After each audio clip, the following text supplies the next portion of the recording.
എല്ലാ ഗർഭിണികളുടെയും ആഗ്രഹം പ്രസവം സുഖപ്രസവമായിരിക്കണം എന്നാണ്. പക്ഷേ ചില കേസുകളിൽ നമുക്ക് സിസേറിയൻ ചെയ്യേണ്ടി വരാറുണ്ടല്ലോ. അത് ഏതൊക്കെ സാഹചര്യങ്ങളിലാണ്?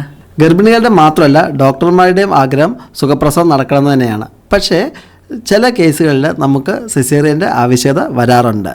അത് അമ്മയുടെ ആരോഗ്യത്തിനോ കുട്ടിയുടെ ആരോഗ്യത്തിനോ എന്തെങ്കിലും തരത്തിൽ അപകടം വരുന്ന സാഹചര്യങ്ങളിലാണ് നമ്മൾ സിസേറിയനിലേക്ക് തിരിയുന്നത്.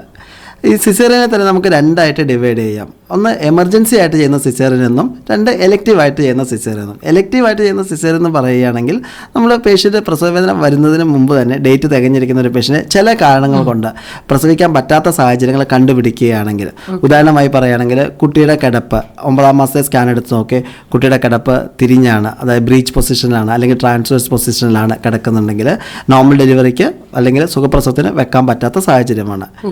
പിന്നെ മറുപിള്ളയുടെ പൊസിഷൻ പ്ലസൻ്റ പ്രീവിയ മറുപിള്ളയുടെ പൊസിഷൻ താഴെയാണെങ്കിൽ നോർമലിന് വെക്കാൻ പറ്റത്തില്ല. പിന്നെ അതുപോലെ തന്നെ കുട്ടിയുടെ തൂക്കം വെയിറ്റ് കൂടുതലാണ്, 3.5 കിലോയുടെ മുകളിലാണ് നമ്മൾ സ്കാൻ വെയിറ്റ് ഉണ്ട്, അതായത് പരിശോധിച്ച് നോക്കുമ്പോൾ വയ്ക്കാൻ പറ്റുന്ന സാഹചര്യമാണ് ആ കേസിൽ ഉണ്ടാകുന്നത്.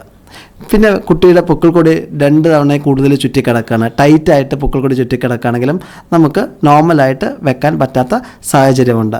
അപ്പോൾ നമ്മൾ പൊക്കിൾക്കൊടി ചുറ്റിക്കിടക്കുന്ന ഒരു പ്രധാനപ്പെട്ട വിഷയമാണ്. കാരണം വെച്ചാൽ നമ്മൾ ലാസ്റ്റ് മാസത്തെ സ്കാൻ ചെയ്യുമ്പോഴാണ് ഇത് കാണുന്നത്.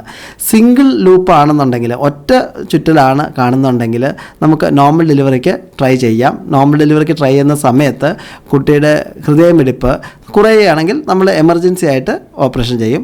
ട്വിൻ പ്രഗ്നൻസികളിൽ സിസേറിയൻ്റെ ആവശ്യമുണ്ടോ?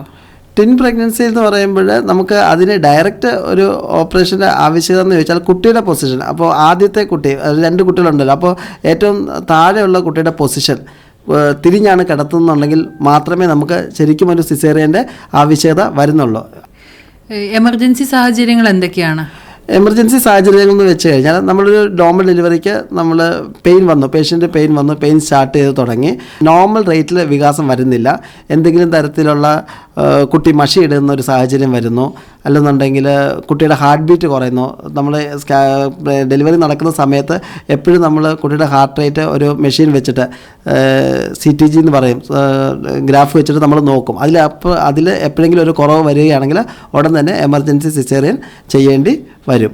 പിന്നെ പെട്ടെന്ന് ബ്ലീഡിങ് വരുന്നു, അതായത് മറുപിള്ള വിട്ടുപോകുന്നൊരു സന്ദർഭത്തിൽ നമുക്ക് ഉടൻ തന്നെ എമർജൻസി ആയിട്ട് നമ്മൾ സിസേറിയൻ ചെയ്താൽ മാത്രമേ കുട്ടിയെ രക്ഷിക്കാൻ പറ്റുള്ളൂ. അപ്പോൾ ഇതൊക്കെയാണ് കുട്ടിയുടെ സാഹചര്യം മോശമാകുന്നു എന്ന് തോന്നുന്ന കണ്ടീഷനിൽ മാത്രം ചെയ്യുന്ന സിസേറിയനെയാണ് നമ്മൾ എമർജൻസി സിസേറിയനായിട്ട് ഗ്രൂപ്പിൽ പെടുത്തുന്നത്. ഓക്കെ.